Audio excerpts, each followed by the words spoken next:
Hello, everybody. Miss Smith here. I'm going to be reading you a short story. It's called The Echo Maker. It's by a guy named Richard Powers. This video will be embedded or put into a Nearpod assignment, and you will have to answer a couple questions after you listen to the story. And there's going to be a couple of other questions on vocabulary words as well. Okie dokie. Okay, let's do this. Here is the summary of what the story is basically about. Okay? After nearly dying in a car accident, Mark is recovering in a hospital. He has a head injury. His sister Karen learns Mark has Capgras syndrome. This is a condition that affects visual perception. Mark visually remembers Karen, but all of the emotions he has connected to her are gone. He thinks she must be an imposter. And an imposter is somebody who's pretending to be someone they're not. Okay. Story begins. What are you doing here anyway? Who sent you? Her skin went metal. Stop it, Mark, she said, harsher than intended. Sweet again, she teased. You think your sister wouldn't look after you? My sister? You think you're my sister? His eyes drilled her. If you think you're my sister, there's something wrong with your head.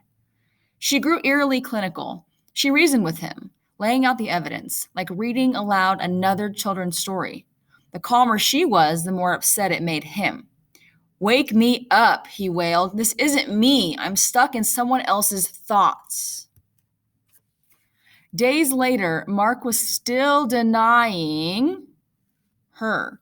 He assembled everything else, who he was, where he worked, what had happened to him, but he insisted that Karen was an actress who looked very much like his sister. After many tests, Dr. Hayes gave it a name. Your brother is manifesting a condition called Capgras syndrome.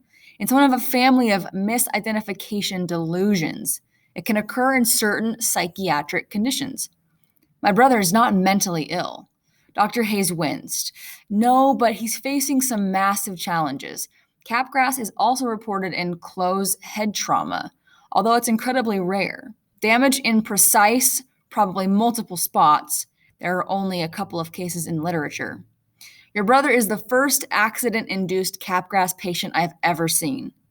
How can the same symptom have two completely different causes? That's not clear. It may not be a single syndrome. Multiple ways of mistaking your blood relations. Why is he doing it? In some hard-to-measure way, you don't match up with his image of you.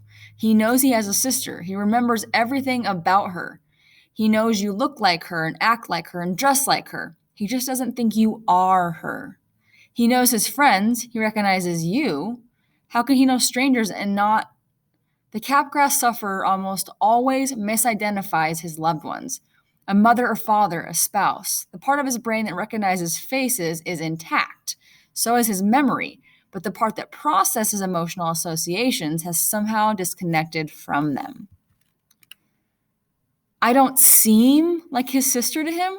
What does he see when he looks at me? He sees what he always sees. He just doesn't feel you sufficiently to believe you. A lesion that damaged only the sense of loved ones. He's blind to me emotionally, and so he decides. Dr. Hayes gave a chilling nod. But his brain, his thinking isn't damaged, is it? Is this the worst thing we'll have to face? Because if it is, I'm sure I can. The doctor lifted a palm. The only thing certain in head injury is uncertainty. What's the treatment?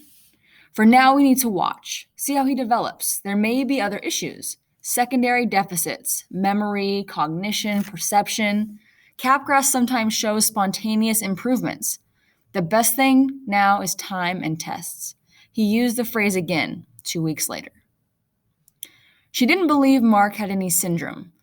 His mind was just sorting out the chaos of injury. Every day left him a little more like his old self, a little patience, and the cloud would lift. He'd already come back from the dead. He'd come back from this smaller loss. She was who she was. He'd have to see that. As he got clearer, she took the setback the way the therapist told her to, one baby step in front of another. She worked on Mark, not pushing anything. She walked him down to the cafeteria. She answered his strange questions. She brought him copies of his two favorite truck modding magazines. She encouraged and reinforced his memories, vaguely alluding to family history. But she had to pretend not to know too much about him. She tried once or twice. Any claim of intimacy led to immediate trouble. One day he asked, "Can you at least find out how my dog is doing?" She promised to.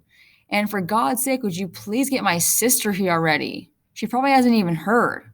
She had learned enough by then to say nothing. Okay, kind of an interesting story. So basically, you've got this brother and sister. Brother gets in a car accident, hits his head, ends up affecting a part of his brain that connects him to people he loves. So he doesn't remember who his sister is when he sees her. He recognizes she's a person and he knows he has a sister, but he doesn't put those two together. So he's not processing things right, or not seeing things clearly, kind of like our whole lesson about magic of the mind, right? And how we see things, and that can change when there's trauma or when there's big events. So I hope you guys enjoyed that short story.